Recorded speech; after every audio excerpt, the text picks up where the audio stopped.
Ni-reinvent mo yung sarili mo, no? Every role po.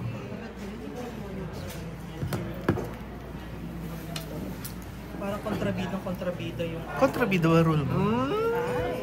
Ayaw. Hindi ba pwedeng sabihin? Spoiler. Kasi first movie mo for 2025. Yes po. First this year. Kailan ka nag-decide na i-reinvent yung physical appearance mo? Mga 4 days ago nang sinabi sa akin yung project na to. So kailangan na lang magpatubo ng hair. And then hindi ko lang inayos yung buhok ko para may certain vibes kasi silang hinahanap for this role. So binigay ko lang po. So nung nakita nila, na-happy naman sila? Sabi ni Direk, ito na daw yung itsura ko. Tsaka pumayat ka? Sa mukha po siguro. Yung katawan? Medyo naka-gym. Consistent. Pwede mo bang i-share kung anong... Pwede ka bang i-share about this? For this? Secret. Meron ba? Kasi yung description ng role ko masyadong giveaway. So, siguro challenging siguro yung role na to. And I think happy ako kasi nakuha ko to. Nakasama ko sa project na to. Which is, feel ko isa to sa mga result dun sa project ko last year sa Nocturno. So, parang happy naman ako na may parang sunod horror. Anong mga career plans mo for this year? Wow. So I'm waiting for the book 5 of University Series. Kami ni Bea Beneni yung partner doon. So yun yung inaantay ko at pinaghahandaan ko talaga. As in pinaghahandaan ko. Kaya I'm trying to max out anything na pwedeng i-max out sa akin. Physical or yung mismong acting and all. So pinaghahandaan ko talaga siya. So baka mangyari daw siya siguro 3rd to 4th quarter of this year. So malapit na siya. So yun po yung pinaghahandaan ko right now. Singing career. Oh, tama. May i-release po akong music video this 7 p.m. Today? Yeah, today. Sakto. Makaluma music video starring Krisha Biahe and Jerome Ponce. Directed by me yung music video, so sana kapanood nila. Ikaw nag-direct? Yes po. Wow, gusto naman ang directing? Okay naman. Like, ilang direct? Nakag-direct ka na? Naka-ano na po ako. Kasi lahat po ng music videos po ako po gumagawa talaga. So, sa mga 5 na po ata so far from my music. For music video, plano mo bang ever in the future mag-direct na? Yeah. Gusto mo? Gusto ko siya actually kasi nagsistart na, hindi naman nagsistart pero siguro people don't know na I also write scripts talaga. So yun, so siyempre gusto ko lang talaga magkwento ng mga kwento sa utak ko. So gusto ko siyang i-share. So habang inuunti-unti ko lang na from music video na hopefully dahan-dahan hanggang sa kaya ko na mag-full movie in the future. Na-try mo na rin mag-submit sa Viva, for example? Yung script yan. Nakapag-try na. Wala pa namang balita. So, yeah. So, yung isang script ko is mahaba kasi yung ginawa ko na lang siyang novel. So, i-release ko siya end of this year din. How about sa mga film fest? Kasi kagaya ni Sian, ganun din yung ginawa ni Sian dati. Maybe in the future siguro. Anong genre usually yung sinusulat? Iba-iba rin. Meron akong 2 thriller.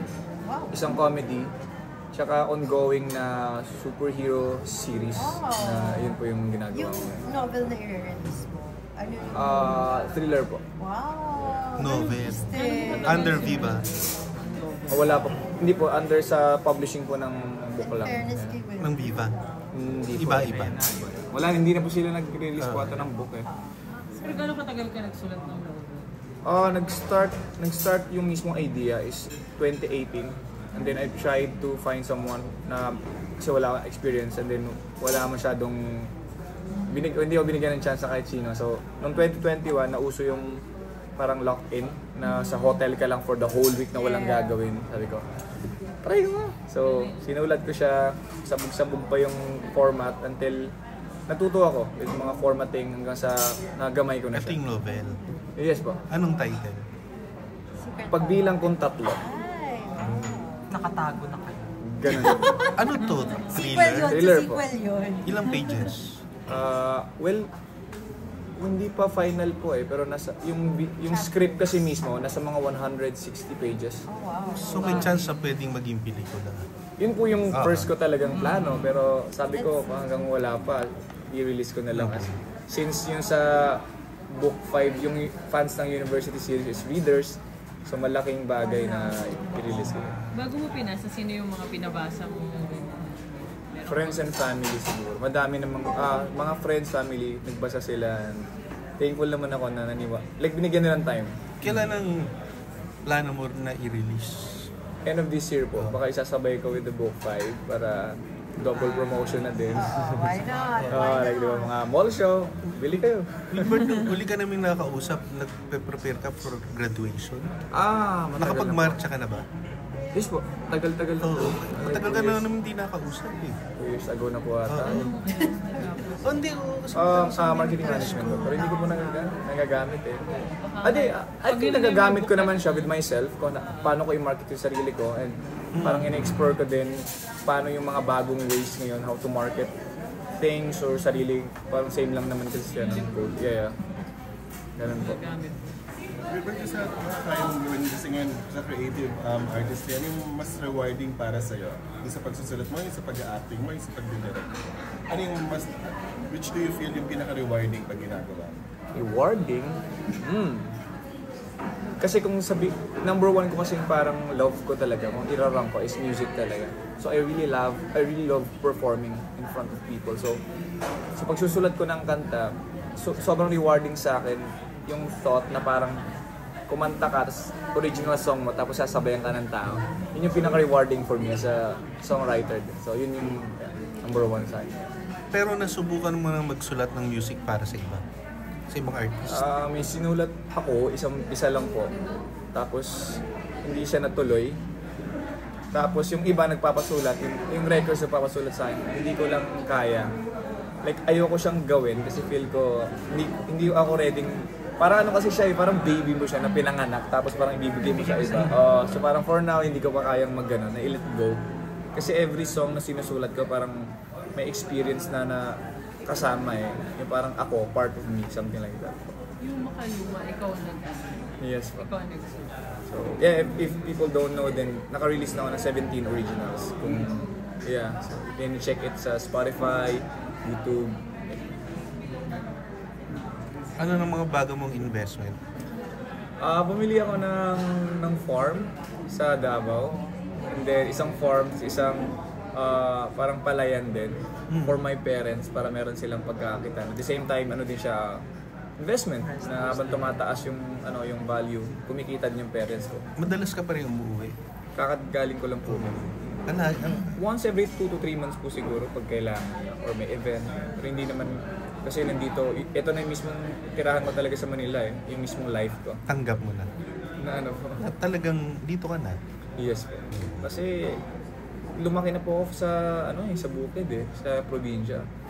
So hindi na siya excited. Di ba usually mga tao sa cities para gusto mag nature, pero for me, wala, yan na yung kinalakihan ko. So dito na ako sa Manila. Paano na yung favorite pamangkin mo?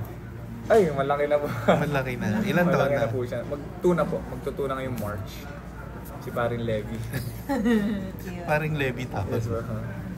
Ayun. Gusto Thank naman love you. life mo. Oh, love life. Yung Valentine's Parang plans ka. Valentine. Wala po. Parang wala balita eh. Wala po eh. Low-key. Hindi siya low-key dating. Low-key nagtatry mag-date. Pero not priority. So, hindi nagsasucceed. So, kasi sobrang focus ko lang talaga siguro sa work ngayon na talagang I have a routine for myself to improve.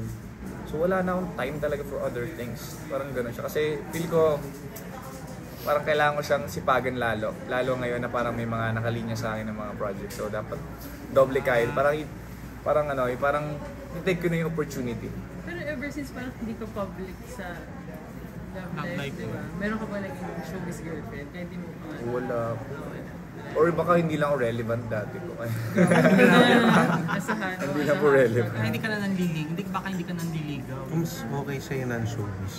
Mas okay po syempre ng showbiz. Kasi low-key, walang nangingialam ng buhay nyo.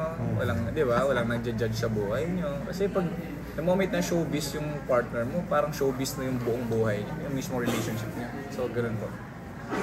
Low-key lang. Okay. Thank you, Thank you, Gilbert. Thank you.